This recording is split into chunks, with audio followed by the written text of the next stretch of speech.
Babasının erkeği, anasının her şeyi, evimizin neşesi.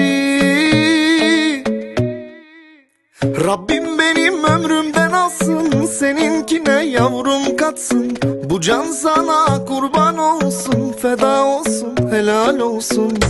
Bu parçam yavrum sana, hoş geldin hayatıma. Sağlık sağlamlık sana, gerisini bırak bana. Bu parçam yavrum sana, hoş geldin hayatıma. Sağlık sağlamlık sana, gerisini bırak bana. Anan seni çok seviyor, baban uğrunda ölüyor. Ninesinin hediyesi, dedesinin tek neşesi. Ay tacım, baş tacım, yavrum sana ben muhtacım. Maestro olacak. Ne bu? Ben maestro hem. Onu yapacak.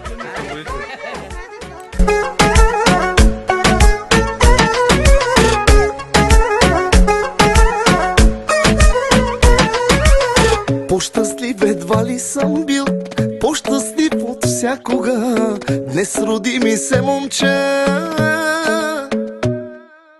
Всичко ще направя, знам, за моето красиво дете. За него живота си ще дам, никога не ще те предам. За здравето на моят син чашите напълни, дай до дъно повтори. Ще празнуваме с дни, не искам злато ни пари. Щом с теб Бог ме дари, на мама и тати гордостта. Най-красив е на света, пийте с мене